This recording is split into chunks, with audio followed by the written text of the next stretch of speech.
서울의 주간보호시설에서 코로나19 확진자가 14명 나오는 등 수도권을 중심으로 집단 감염 우려가 커지고 있습니다. 정부는 수도권 확진자 발생 수가 한 자릿수로 줄어들 때까지 방역 강화 조치를 무기한 연장하기로 했습니다. 코로나19 2차 대유행 우려에 경제에 대한 부정적 전망이 이어지면서 미국과 유럽 증시가 일제히 폭락했습니다. 미국에선 이런 추세라면 사망자가 2배 급증해 9월엔 20만 명에 달할 거란 전망도 나왔습니다. 충격적인 아동학대 사건이 잇따르자 정부가 긴급 대책을 내놨습니다. 아동학대가 확인되면 해당 아동을 즉시 부모와 떼어놓고 전국 만 3세 아동들의 안전 상태를 전수조사하기로 했습니다. 이유 없이 모르는 행인을 때리는 이른바 묻지마 폭행이 서울과 경남에서 잇따라 발생했습니다. 무차별 폭행을 당한 피해 여성은 망막이 손상되고 눈 주위뼈가 부러질 정도로 크게 다쳤습니다. 경기도가 대북전단 살포 등 불법 행위를 원천 봉쇄하겠다고 밝혔습니다. 김포 등 일부 접경 지역을 위험 지역으로 지정해 전단을 살포하는 사람들이 출입을 시도할 경우 체포 고발하기로 했습니다. 도민을 위험에 빠뜨리는 어떠한 조치도 절대 용인하지 않겠습니다. 여러분 안녕하십니까? 수도권의 집단 감염이 우려스러운 양상으로 흘러가고 있습니다. 서울의 한 노인 요양시설에서 한꺼번에 14명이 확진 판정을 받았습니다. 노인 요양시설로는 서울에서 처음 발생한 집단 감염 사례인데요. 어르신들의 치명률이 상대적으로 높다 보니 우려가 클 수밖에 없습니다. 먼저 고은상 기자입니다. 서울 도봉구에 있는 성심 데이케어 센터입니다. 건물 입구에 임시 폐쇄 경고 문구가 나붙었고 6층 건물 전체에 출입이 통제됐습니다. 노인들을 태워오는 차량들도 운행을 멈췄습니다. 확진자가 무더기로 나온 데이케어 센터는 건물 5층에 있었습니다. 감염의 시작은 부인에게서 감염된 것으로 보이는 82세 남성 이용자였습니다. 이 남성이 지난 8일까지 센터를 찾았는데 이용자와 직원 등 88명을 조사했더니 지금까지 이 남성을 포함해 14명이 감염된 것으로 확인됐습니다. 서울의 노인요양 보호시설에서 집단 감염이 발생된 건 이번이 처음입니다. 확진자 대부분은 7, 80대 노인들이었고 직원 2명도 포함됐습니다. 대량 확진 소식에 도봉구 보건소 선별진료소에는 인근 주민들도 검사를 받으러 나왔습니다. 근데 어제도 이야기를 안 하는 거야, 그 말을. 그건 오늘 아침에 결과가 나왔기 때문에. 도봉구는 같은 건물에 있는 학원 학생과 관계자 30여 명에 대해서는 선제적인 조사를 벌이고 있습니다. 문제는 최초 확진자의 감염 경로가 명확하지 않다는 겁니다. 먼저 확진 판정을 받은 82세 남성 부인의 건강 상태가 위중해 역학조사가 늦어지고 있습니다. 더 조사를 해봐야 되겠지만은 제가 지금 말씀드린 거는 여자분, 최초 확진자분에 대해서 경로가 아직 불분명하다는 것을. 또 이 남성 노인은 지난 9일 데이케어 센터 근처에 있는 굿모닝 요양원에 입소했는데 접촉자로 분류됐던 24명의 검사 결과는 모두 음성 판정이 나왔습니다. 코로나19의 치명률은 70대는 10%, 80대 이상은 26%가 넘는 상황입니다. 서울시는 만일을 대비해 데이케어 센터를 포함한 970여 개의 노인 복지시설에 대해 휴관과 가족 돌봄을 권고하기로 했습니다. MBC 뉴스 고은상입니다. 이렇게 집단 감염처가 또 발생했습니다. 이런 집단 감염처 너무 많아졌습니다. 한번 정리해드리면 이태원 클럽에서 이어진 쿠팡 물류센터, 방문 판매 업체 리치웨이, 양천구 탁구 클럽, 또 수도권 개척교회는 지금도 확진자가 늘고 있습니다. 여기에 인천 계양구 일가족, 오늘 노인 요양센터까지 집단 감염이 발생했다 하면 10명을 훌쩍 넘기고 있습니다. 우려스러운 건 이 감염처에서 예상할 수 없는 곳으로 촉수처럼 번지고 있고 주목할 것은 지도를 보면 알 수 있지만 주로 서울 서남부, 수도권 서쪽에 많습니다. 아직 드러나지 않은 이 지역의 연결고리가 있을 수 있는 겁니다. 매우 큰 위기감을 느낀다는 정부가 결국 수도권의 신규 확진자가 한 자릿수로 줄 때까지 방역 강화 조치를 무기한 연장하기로 했습니다. 신정현 기자입니다. 날마다 발표되는 하루 확진자 수. 이번 주 들어 증가세는 더 가팔라졌습니다. 지난주만 해도 하루 평균 40명도 안 되던 숫자가 이번 주 50명에 육박하고 있습니다. 한때 2차, 3차 등 이른바 N차 감염을 정밀하게 분석하던 방역 당국조차 이젠 손 쓰지 못하는 곳도 늘고 있습니다. 집단 발병 사례의 첫 환자가 밝혀졌을 때는 이미 3, 4차 전파가 완료될 만큼 확산 속도도 빠릅니다. 환자의 96.4%가 집중된 수도권.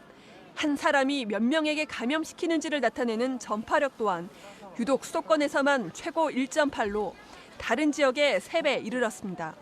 1명은 2명에게, 2명은 거의 4명에게 기하급수적인 감염이 일어나고 있다는 겁니다. 거리 두기를 아무리 강조해도 사람들의 경각심은 갈수록 예전 같지 않습니다. 시민들의 카드 매출액과 대중교통 이용량 등을 분석했더니 지난 주말 수도권 시민들의 움직임 총량은 이른바 방역 강화 조치를 시행하기 전 주말보다 불과 4%밖에 줄지 않았습니다. 결국 정부는 당초 2주간만 하려 했던 수도권 방역 강화 조치를 연장하기로 했습니다. 목표는 수도권의 하루 신규 환자가 한 자릿수 9명 이하로 줄어들 때까지로 잡았습니다. 따라서 공공시설 운영 중단과 학원, PC방, 고위험시설의 집합 제한 조치는 이번 주 일요일 이후에도 계속됩니다. 산발적 집단 감염 사례가 지속되고 있고 감염 경로를 알 수 없는 사례도 늘어나고 있습니다. 2차 대유행에 대한 대비도 필요한.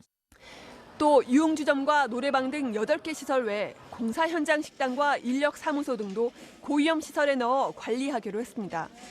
그 어느 때보다 긴장된 분위기에서 또다시 시작된 주말.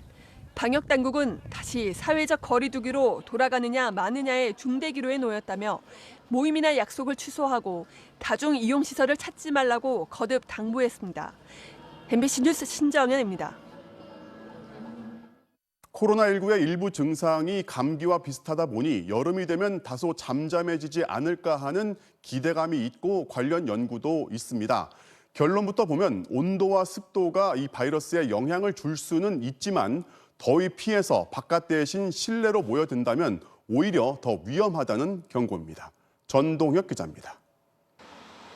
코로나19 확산세를 걱정스레 지켜보는 일부 전문가들의 희망 하나는 곧 장마가 오고 무더위가 온다는 겁니다.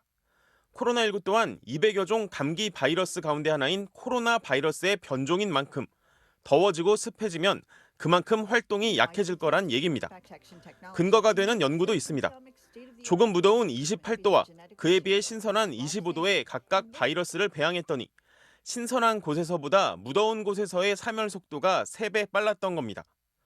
바이러스가 습기를 싫어한다는 연구도 있습니다.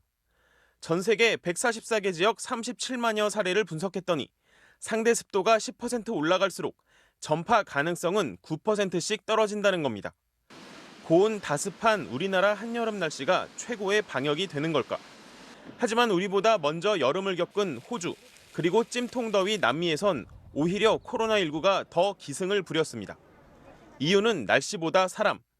같은 연구진이 사람들의 움직임으로 인한 변수를 살펴봤더니 사회적 거리두기를 잘할 경우 감소율이 38%, 집회나 모임을 자제할 경우 35%로 나타났습니다. 바꿔 말하면 날씨가 아무리 덥고 습해져도 미미한 변수일 뿐 사람 간 접촉이 줄어들지 않으면 아무 소용이 없다는 겁니다. 우리 방역당국도 앞으로 더 기승을 부릴 더위에 밀폐된 실내로 사람들이 몰리게 될 상황을 벌써부터 우려하고 있습니다. 무더위가 되면 오히려 사람들이 실외 활동보다는 실내 활동을 많이 하게 되고 코로나19의 전파는 더 늘어날 수 있다고 생각을 합니다. 전문가들은 지금 같은 코로나19 확산세에 여름이라고 방심까지 하다간 자칫 가을 대유행이 앞당겨져 여름 대유행이 올 수도 있다고 경고했습니다. MBC 뉴스 전동혁입니다. 다른 나라 사정을 좀 살펴보면 경제 활동을 재개하려고 봉쇄 조치를 해제한 나라에서 환자가 다시 급증하고 있습니다.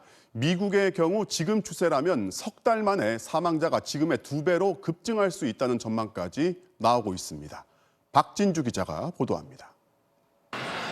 지난주 라스베이거스 카지노들이 2달여 만에 다시 문을 열었습니다. I want to play. I miss coming out. I'm stuck in the house all the time. 실내는 순식간에 사람들로 북적입니다. 2m 간격을 유지하고 마스크를 착용하라는 안내문이 있지만 이를 지키는 사람들은 거의 없습니다. 인근 수영장에서도 마스크를 쓴 사람은 찾아볼 수 없습니다. 미국 현충일 연휴였던 2주 전 수백 명의 사람들이 몰려 파티를 벌였던 미주리주의 한 수영장. 미국 곳곳에서 벌어진 이런 풍경은 코로나19가 재확산될 거란 우려를 낳았고 이번 주 들어 현실이 됐습니다. 미국 내 코로나19 환자는 200만 명을 넘어섰는데 텍사스주는 사흘 연속 최고치를 기록했고 애리조나주는 지난주보다 감염자 수가 40% 급증했습니다. 이런 추세라면 사망자가 2배 더 늘 거란 전망도 나옵니다.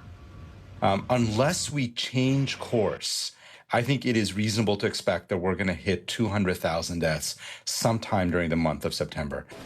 봉쇄령을 풀고 경제 활동을 재개한 다른 나라들에서도 환자가 다시 늘고 있습니다. 인도에서는 지난달 초 하루 3,000명이었던 하루 신규 확진자 수가 봉쇄 조치 완화 후 10,000명대로 급증했습니다. 사망자도 하루 400명씩 늘어나 시신 수습조차 쉽지 않은 상황입니다.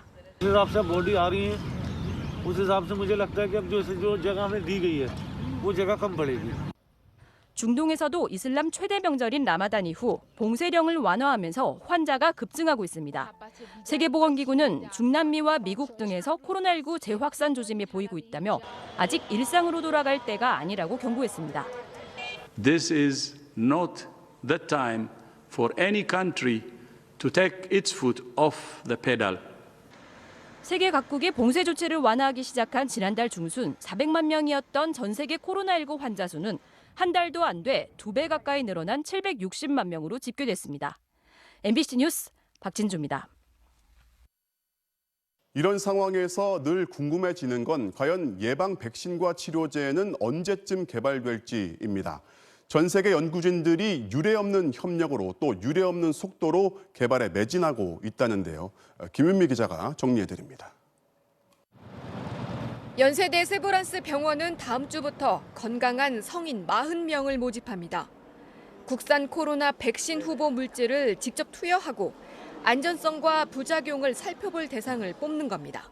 일반인들이 전화를 막 해요. 임상으로 빨리 하고 싶다고 어떻게 해야 되냐고 좀 놀라울 정도로 이렇게 관심들이 있으시더라고요. 국산 첫 백신 후보 물질이 개발된 건 코로나19가 한창 기승을 부리던 지난 3월. 동물 실험, 독성 실험 등 절차를 다 밟으면 적어도 3년은 걸릴 일이지만 이번만큼은 임상까지 석 달밖에 안 걸렸습니다. 속도를 내느라고 냈지만 해외 업체들의 속도도 만만치 않습니다. 영국 옥스포드대 연구진은 통상 4년 정도 걸리는 소규모, 중규모 인체 실험을 아예 한꺼번에 진행해 한 달 만에 끝내버렸습니다. 미국 제약사 모더나는 모든 절차를 훌쩍 건너뛰어 다음 달이면 3만 명을 대상으로 하는 대규모 최종 시험에 돌입합니다. 코로나19의 인류에 대한 위협 앞에 그야말로 온 세계가 백신 교과서를 새로 쓰고 있는 겁니다. 국내외에서 여러 번 임상시험을 했었고요. 안전이 상당히 입증이 됐었기 때문에 이렇게 빨리 허가가 난 것입니다. 하지만 아무리 속도가 빠르다 해도 일반인들이 투여할 수 있을 정도의 양이 모이는 데는 시간이 걸릴 수밖에 없습니다. 전문가들은 이번 겨울을 백신 없이 넘긴 뒤 아무리 빨라도 내년 중순은 돼야 대량 생산이 가능할 걸로 보고 있습니다. 결국 적어도 1년은 백신 없이 버텨야 한다는 얘기. 전문가들은 그때까지 철저한 거리 두기로 대유행을 최대한 늦춰야 한다고 입을 모읍니다. 백신 개발 뒤 또 변종이 나타날 가능성도 있어 코로나19 이전으로 되돌아가기까지는 더 오랜 시간이 필요할 것으로 보입니다. MBC 뉴스 김윤미입니다. 부모의 학대를 견디다 못해 탈출했던 경남 창녕의 9살 어린이. 쉼터에서 안정을 찾아가고 있지만 아직까지 화상 상처가 아물지 않은 상태라고 합니다. 탈출 직후 아이는 큰아빠 집에 가고 싶다고 했죠. 예전에 지냈던 위탁 가정인데 이 가정에서 다시 아이를 보호하고 싶다는 뜻을 전해왔습니다. 차주혁 기자가 취재했습니다. 어제 퇴원한 뒤 학대 아동 쉼터에 머물고 있는 아이는 조금씩 안정을 찾아가고 있습니다. 잠꼬대 한 번 없이 푹 잤고 밥도 잘 먹었지만 아물지 않은 화상 상처가 아직 몸 곳곳에 남아있다고 합니다. 화상 흉터도 지금 계속 연고를 발라주고 있는 상황이고, 근데 어느 부위가 다리 부분도 조금 있고요. 군데군데 그렇게 좀 자국이 있는 것 같아요. 목숨 걸고 집을 뛰쳐나온 뒤 2주가 넘도록 먼저 부모나 집 얘기를 꺼낸 적은 한 번도 없다고 합니다. 집에 혹시 가고 싶은 생각이 있으면 언제든지 말해 이러는데 전혀 안 가고 싶다라고 얘기를 하죠. 대신 탈출 직후 아이가 데려가 달라고 했던 곳은 큰아빠네 집. 만 4살 때인 2015년부터 2년 동안 살았던 위탁 가정입니다. 자기가 이제 엄마 집에서 있다가 위탁 가정에 쭉 지금까지 자라오면서는 그때만 조금 그래도 안 맞고 컸던 것 같아요. 지금도 다른 아동을 돌보고 있는 이 위탁 부모는 아이의 안타까운 소식을 듣고 다시 보호하고 싶다는 뜻을 전해왔습니다. 아이를 보호할 수 있다고 하셨습니다. 가능하다라는 말씀을 하셨어요. 인터넷에는 학대 아동의 친모로 추정되는 인물이 올린 게시물이 퍼지며 논란이 일고 있습니다. 큰딸이 아주 큰 잘못을 저질렀지만 둘째, 셋째가 요청해 용서해줬다. 그리고 이 동생들이 너무 예쁘고 착하게 잘 크고 있어 위안을 받는다는 내용인데 무자비한 학대를 한 것과는 매우 다른 이중적 모습을 보였다는 비판이 나오는 겁니다. 나머지 3명의 아이들을 분리 조치하려 하자 자해까지 시도했던 이들 부부는 내일 응급 입원 조치가 끝나는 대로 경찰에 소환돼 조사를 받게 될 것으로 보입니다. MBC 뉴스 차주혁입니다. 자, 이렇게 충격적인 아동학대 사건이 연이어 벌어지면서 정부가 긴급 대책을 내놨습니다. 학대가 확인되면 즉각 아이를 부모와 떼어놓고 전국 만 3세 아동들의 안전 상태를 전수조사하기로 했습니다. 보도에 이덕영 기자입니다. 작년 1월 1일 4살 난 여자아이가 숨진 채 발견됐다는 소식은 새해 첫날부터 모두에게 충격이었습니다. 소변도 못 가리냐며 아이를 때리고 화장실에 4시간이나 가둬둔 건 다름 아닌 친엄마였습니다. 얼굴 이런 데 일단 몽자국이 좀 있고 입술 이런 데가 좀 튼 것처럼 이렇게 찢어져 있고. 학대는 이때가 처음이 아니었습니다. 숨지기 2년 전에도 같은 이유로 아동 보호시설까지 갔었지만 결국 집으로 다시 보내졌다 목숨까지 잃은 겁니다. 정부의 긴급대책은 이렇게 아동학대 사실이 확인되는 순간 가정이나 부모에게서 즉각 떼어놓아 비극이 되풀이되지 않게 하겠다는 게 핵심입니다. 아동학대 가해자 4명 중 3명은 친부모인 게 현실. 그런데도 아이는 부모가 키워야 한다는 등의 안일한 인식으로 17은 또 학대를 당했던 집으로 보내지고 결국은 비슷한 일을 당하고 마는 상황을 더는 외면할 수 없다는 겁니다.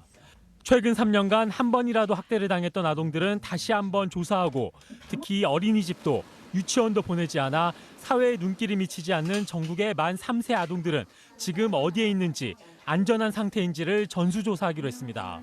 당장 할 수 있는 일들은 즉각적으로 시행하고 좀 더 근본적이고 종합적인 개선 대책은 8월 말까지 마련하도록 하겠습니다. 또 꼭 받아야 할 예방접종, 영유아 건강검진을 받지 않고 있거나 장기 결석하는 경우를 출연해 이른바 학대 고위험군 아동들을 특별 관리할 방침입니다. MBC 뉴스 이덕영입니다. 이어서 이재용 삼성전자 부회장 관련 수사 속보 전해드리겠습니다. 이 부회장은 삼성물산 합병과 관련해서 자신은 보고를 받거나 지시를 한 적이 없다는 입장을 고수하고 있습니다. 하지만 검찰은 이 부회장이 전면에 나서서 합병을 진두지휘했던 정황을 파악한 것으로 확인됐습니다. 먼저 윤수한 기자가 단독 취재했습니다. 삼성물산 지분 7%를 가진 미국계 펀드 엘리엇 등의 반대로 제일모직과의 합병이 무산될 위기였던 2015년 6월 4일. 상황의 심각성을 보고받은 이재용 부회장은 회의를 소집하고 외국계 대형 증권사 골드만삭스 회장에게 전화를 걸어 자문을 구했습니다. 나흘 뒤엔 이 부회장의 요청으로 골드만삭스 미국 본사 전문가가 아예 한국에 들어옵니다.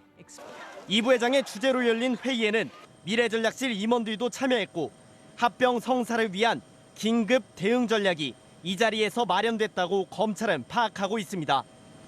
회의에서 나온 대책은 모두 7가지. 국민연금 등 기관 주주들을 설득하는 한편 KCC 등 합병 우호 세력을 포섭해 삼성물산 자사주를 넘겨 찬성을 유도한다는 겁니다.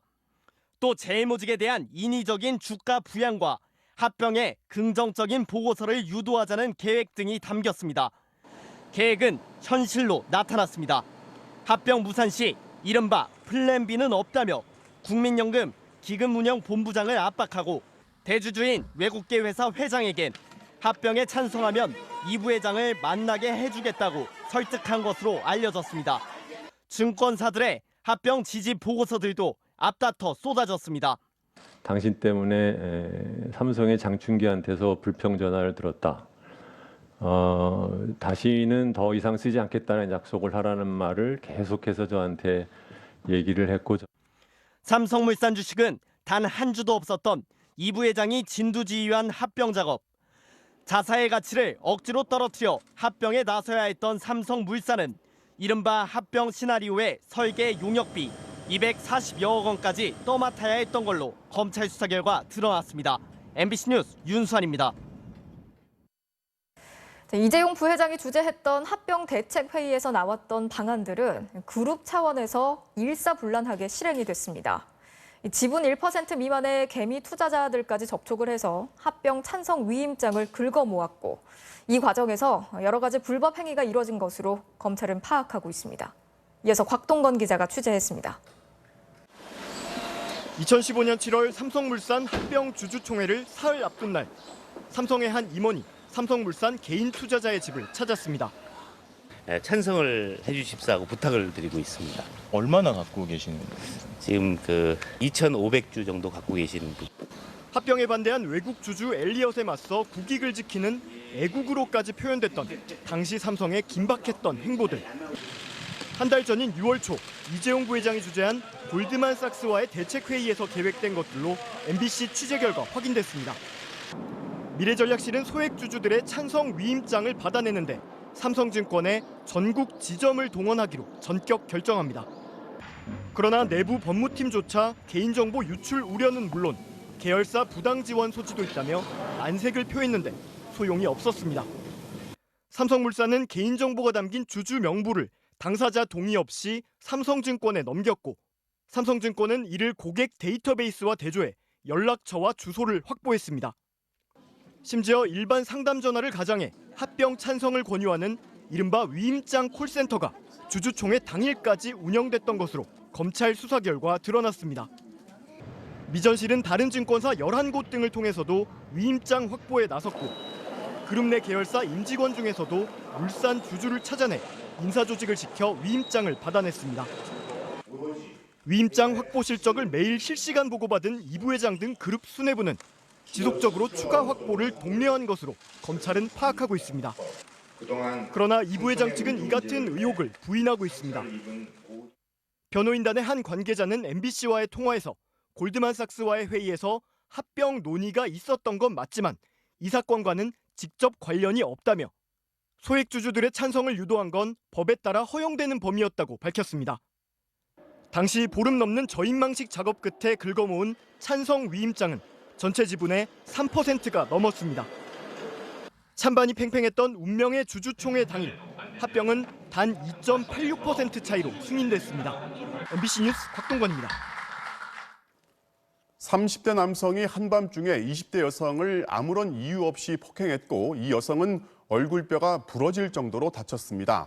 가해 남성은 술에 취해서 기억이 나질 않는다고 하는데 법원은 도주의 우려가 없다면서 이 남성의 구속영장을 기각했습니다. 서윤식 기자입니다. 지난달 30일 새벽 1시쯤 경남 거창군의 한 도로. 한 남성이 차를 세우고 내리더니 길 가던 여성을 뒤따라갑니다. 잠시 뒤 갑자기 여성을 넘어뜨리고 얼굴을 무차별 폭행합니다. 이곳 대로변에서 피해자는 가해자를 뿌리치고 달아나려 했지만 폭행은 멈추지 않았습니다. 오토바이를 탄 목격자가 나타난 후에야 이 남성은 폭행을 멈추고 달아났습니다. 완전히 철퍼덕 엎어져 있었어요. 땅바닥에. 무릎하고 얼굴이 피가 나고 있었어요. 내가 안 왔으면 아마 계속 했을 거 아니냐 그렇게 이야기하더라고 경찰에서. 멀리 도망가지 않고 근처에서 서성이며 피해 여성을 지켜보던 이 남성은 출동한 경찰에 20분 만에 붙잡혔습니다. 피해 여성은 눈 주위 뼈가 부러질 정도로 크게 다쳐 여러 차례 수술을 앞두고 있습니다. 가해자는 폭행한 건 인정하지만 술에 취해 자세한 기억은 나지 않는다고 경찰에 진술했습니다. 안면부 폭행을 당해서 안하골절 상태고요. 자기가 술을 마셔서 어떻게 해서 그래 이루어졌는지는 잘 기억이 나지 않는다 그러고 폭행을 가한 부분에 대해서는 인정을 하고. 사법당국은 사회적 약자에게 묻지마 폭행을 내 중상을 입히면 구속 수사를 원칙으로 하고 있지만 법원은 경찰이 신청한 구속영장을 기각했습니다. 가해자의 신상이 파악됐고 도주 우려가 없다는 이유에서였습니다. 가해 남성에 대해 불구속 수사가 진행되고 있는 가운데 피해자 가족들은 2차 피해 발생을 우려하고 있는 것으로 알려졌습니다. MBC 뉴스 선식입니다. 서울에서도 유사한 사건이 발생했습니다. 술에 취했다는 변명을 똑같이 대겠지만 이런 일이 반복되는 데에는 앞서 영장 기각 얘기도 들으셨지만 처벌 자체가 약해서라는 지적이 나옵니다. 신재용 기자가 취재했습니다. 그제 자정쯤 서울 송파구의 한 버스 정류장. 신발이 벗겨진 채 땅에 주저앉은 여성에게 한 남성이 마구 발길질을 해댑니다. 이를 말리는 다른 여성도 폭행을 피하지 못했습니다. 여기가 퉁퉁 붙어요. 싸운 게 아니라 한 분이 그냥 구타당한 걸로 알고 있어요. 얼굴 등을 크게 다친 피해자들은 술에 취한 남성이 내 양말을 왜 건드리냐며 시비를 걸고 때리기 시작했다고 진술했습니다. 현장에서 붙잡힌 이 40대 남성은 오늘 구속됐습니다. 앞서 지난 5일 동작구의 한 거리에서는 술에 취한 30대 남성이 귀가 중인 여성 2명을 차례로 폭행하는 사건이 발생했습니다. 가해 남성은 아무 이유 없이 폭행했다고 진술했지만 경찰은 구속영장을 신청하지 않았습니다. 지난달 26일에는 서울역에서 역시 30대 남성이 여성 얼굴을 주먹으로 때려 심한 부상을 입히기도 했습니다.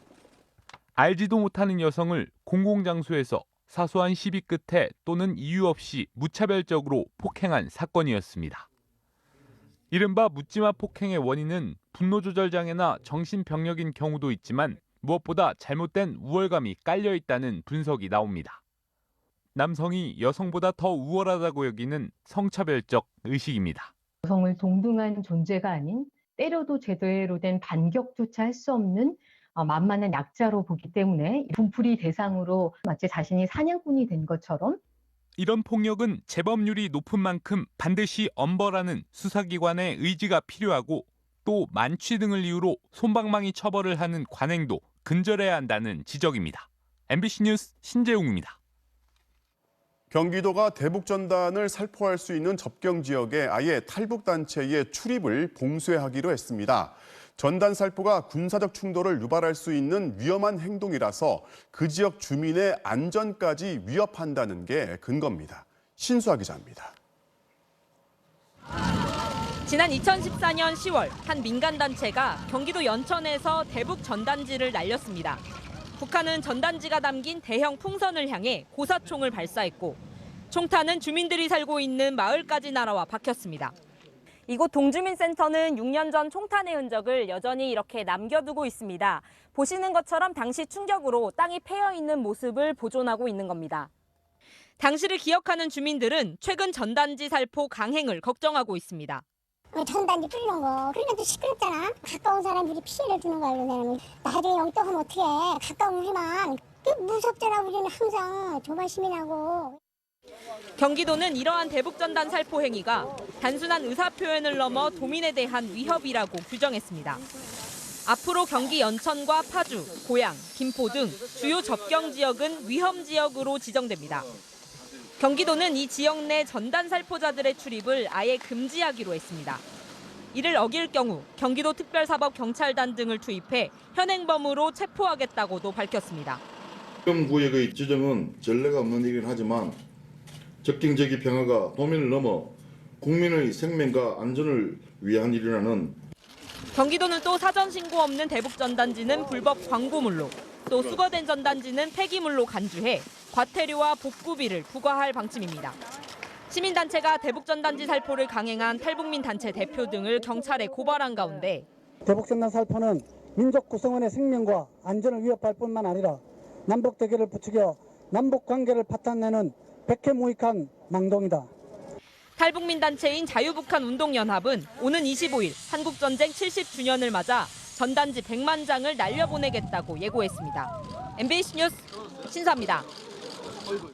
대기업 대표의 아들이 군 복무 중에 황제 대우를 받고 있다는 투서가 청와대 게시판에 접수됐습니다. 자신의 상관에게 빨래 심부름을 시키고 혼자서만 1인실을 사용하는 등 상상하기 어려운 특혜를 받고 있다는 건데요. 군이 감사에 착수했습니다. 이남호 기자가 취재했습니다. 청와대 국민청원 게시판에 서울모 공군부대의 비위 행위를 폭로한다는 글이 올라왔습니다. 해당 부대에 근무 중인 부사관이라고 밝힌 청원인은 자신의 부대에 특혜를 받고 있는 대기업 대표 아들이 있다고 주장했습니다. 모 금융 관련 기업 대표의 아들이 상병으로 복무 중인데 군 간부들의 시중을 받으면서 군 생활을 하고 있다는 겁니다. 투서에 따르면 A 상병은 자신의 상관에게 빨래와 생수 배달을 시켰습니다.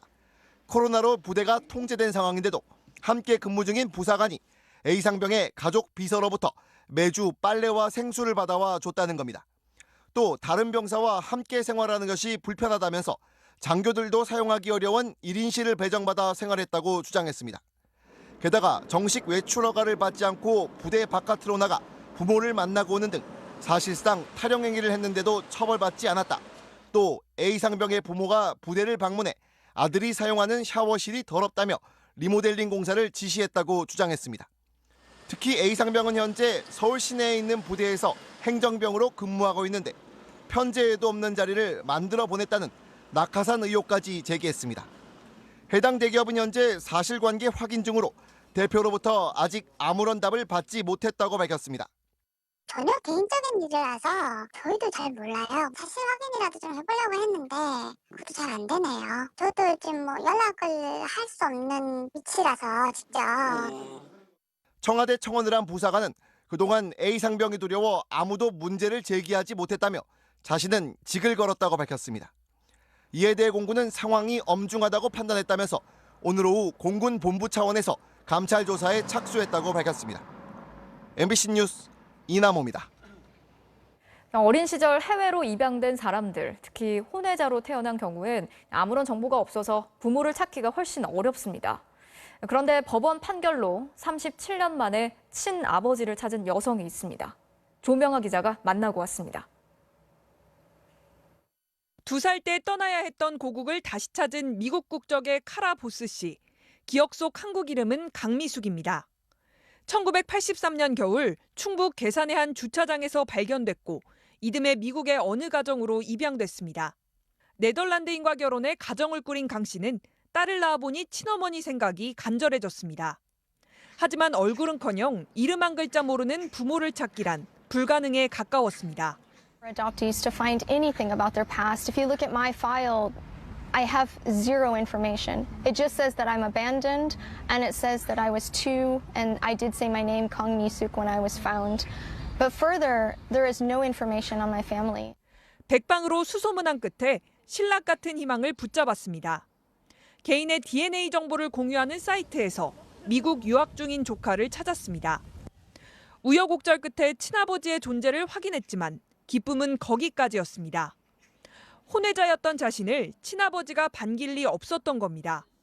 All I wanted was just to know who my mother was. That's it. I didn't need anything else from this family. And the only thing that they did was ignore me and treat me like I wasn't even human. 강 씨는 결국 자신을 친생자로 인정하라는 소송을 친아버지에게 제기했습니다. 서울가정법원은 강 씨와 생부 사이에 유전자 검사를 한 결과 강 씨가 생부의 친자임이 명백하다며 인집 판결을 내렸습니다. 혼외 관계에서 태어난 입양아들의 경우 개인정보보호법에 막혀 친부모의 이름이나 주소를 파악하지 못해 소송도 쉽지 않은 게 현실입니다. 최소한 아버지의 이름 그리고 아버지의 어떤 이름만 안다고 되는 건 아니고요. 핸드폰이라든지 아니면 주소라든지 아니면 아버지의 어떤 가족이라든지 이런 부분 사실 알아야지 소송이 가능합니다. 다음 주 아버지를 만나면 꿈에 그리던 친어머니와도 얼싸안을 수 있을 거란 기대에 벌써 부풀었습니다. 엄마, 미안하지 말고 그냥 오세요. 미안하지 말고 오세요. 제발. 강미숙입니다. MBC 뉴스 조명아입니다. 네, 이어서 오늘 이 뉴스 전해드리겠습니다. 방탄소년단이 말하고 또 행동하는 모든 것들이 전 세계에 큰 영향을 끼치고 있죠.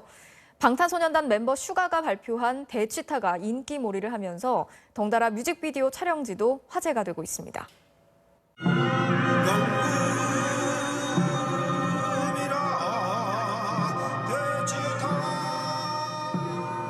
조선시대의 왕의 행차곡인 대취타를 힙합에 접목한 곡으로 세계 양대 팝 차트인 미국 빌보드와 영국 오피셜 차트까지 접수한 방탄소년단 슈가. 세계적인 인기를 보여주듯 뮤직비디오 조회수가 8천만 회를 넘었는데요. 왕 역할이에요? 미쳐버린 왕 역할을 해야 되거든요. 사극 영화 한 편을 보는 듯한 뮤직비디오에 해외 팬들도 열광하고 있습니다. This is a movie, bro. That's a really pretty place. 뮤직비디오 촬영지는 대장금, 해를 품은 달 등을 찍은 용인 대장금 파크인데요. 고을용포를 입고 처음 등장하는 장면은 창덕궁의 인정전을 재현한 곳. 왕의 즉위식이 열렸던 인정전에서 슈가는 건물을 추고 광기 넘치는 왕의 모습을 보여줬습니다. 포승줄에 묶여 랩을 하는 이곳은 죄인을 관장하던 관아인 전옥서고요.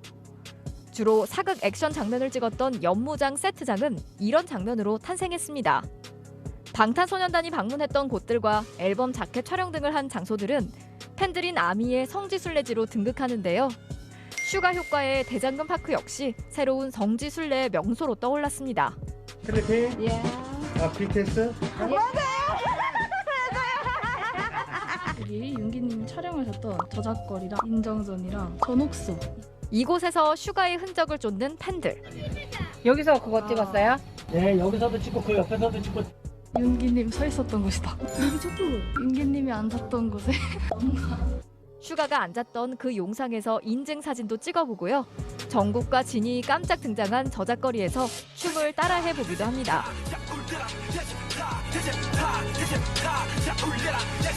대추차가 주차장에 차가 꽉 찰 정도로 많이 오시고요. 코로나가 끝나면 전국적으로 세계적으로 많이 오시지 않을까. 오늘 이 뉴스였습니다.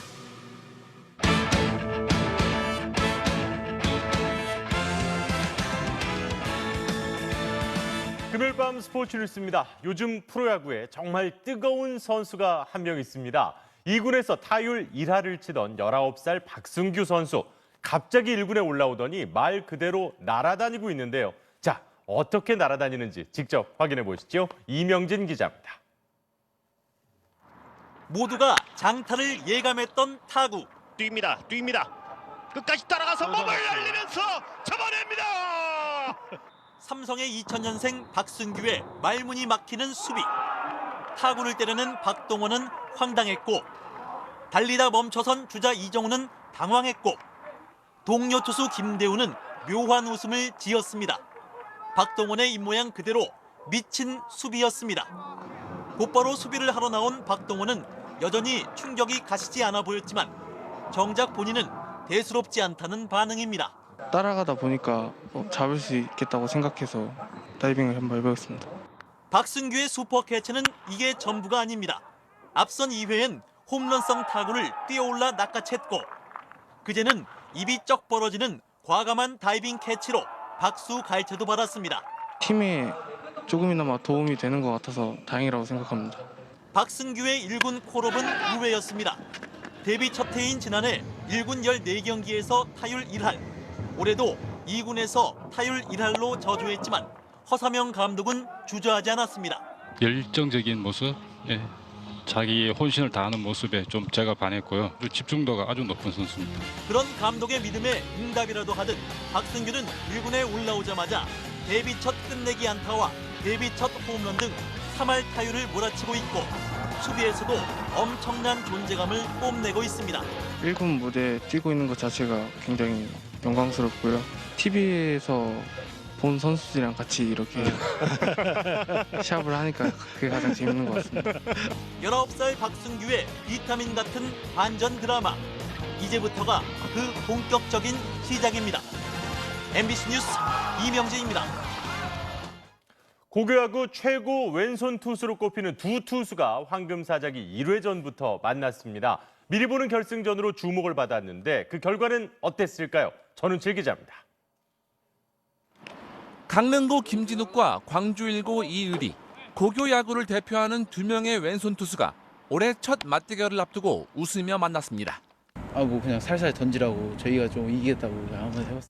그냥 서로 화이팅 하자고 좀 가볍게 던지라고 그냥. 불펜에서 대기하던 김진욱이 먼저 기세를 올렸습니다. 팀이 1회 초 만루 위기에 몰리자 곧바로 마운드에 올라 삼진으로 불을 끄면서 소문난 안정감을 보여줬습니다. 2회에도 투아웃 만루 상황에서 삼진으로 실점을 피했습니다.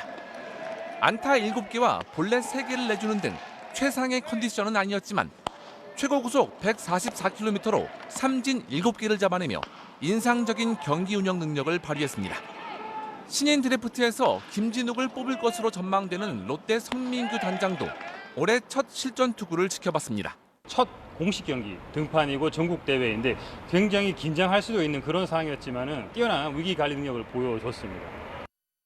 오실 줄 몰랐는데 오셨다고 해가지고 너무 좀 놀랐습니다. 내용은 뭐 좋지 않아도 결과는 좋아서 그걸로 최대한 위안 삼고 다음 경기 준비하고 있습니다. 기아 입단이 유력한 이의리도 최고 구속 147km의 공으로 삼진 9개를 잡아냈습니다. 하지만 실책이 겹치면서 5실점에 아쉽게 탈락의 고배를 들었습니다. 그래도 자신의 강점을 확인하며 다음을 기약했습니다. 직구는 좀 날카롭게 꽂히는 그런 게 있고 슬라이더도 각이 괜찮게 떨어지는 거. 라이벌전 승리로 더 주목받은 김진욱은 강릉고의 첫 전국대회 우승을 목표로 뜁니다. MBC 뉴스 전은칠입니다. 코로나19 여파로 중단됐던 스페인 프로축구와 PGA 골프가 나란히 석 달 만에 재개됐습니다.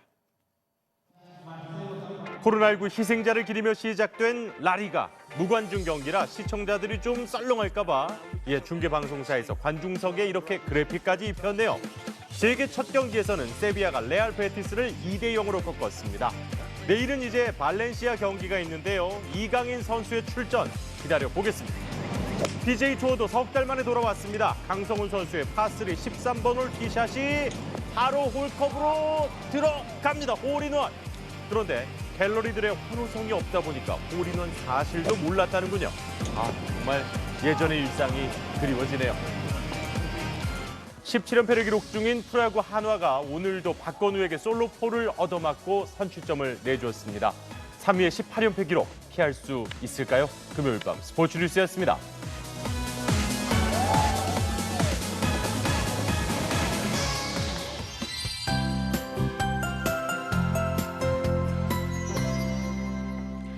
이번 주말 남부지방에 계신 분들은 비 피해 없도록 대비를 단단히 하셔야겠습니다. 지금 충청도와 남부 곳곳으로는 시간당 10mm 안팎의 비가 오고 있는데요. 문제는 남서쪽 해상에서 꾸준히 비구름이 몰려오면서 자정 이후에는 폭우로 돌변하겠습니다. 따라서 취약한 밤 시간대에 비가 집중적으로 쏟아지겠습니다. 당장 오늘 밤과 내일 오전 사이에는 전라도와 경남, 제주도에, 내일 밤과 일요일 아침 사이엔 충청 남부와 전북, 경북에서 시간당 50mm 안팎의 장대비를 퍼붓겠습니다. 일요일까지 남해안과 지리산 또 덕유산 부근에 최대 200mm 이상의 폭우가 예상이 되는데요. 계곡이나 하천 등의 물이 갑자기 불어날 수 있는 만큼 주의를 하셔야겠고요. 그 밖에 남부지방에도 최고 150mm까지 비가 오겠고 충청 북부와 제주도에는 평균 30에서 80mm가량이 예상됩니다. 이어서 자세한 지역별 내일 날씨입니다. 내일 서울 등 중북부 지방은 낮 동안 구름만 끼겠고 밤에 비가 오겠습니다. 낮 최고 기온은 서울 31도까지 오르겠고 대구와 광주 26도 안팎이 예상됩니다. 이번 비가 그친 뒤로는 별다른 비 소식 없이 대체로 맑은 날들이 많겠습니다. 날씨였습니다. 6월 12일 뉴스데스크를 마칩니다. 오늘도 함께해 주신 여러분 고맙습니다.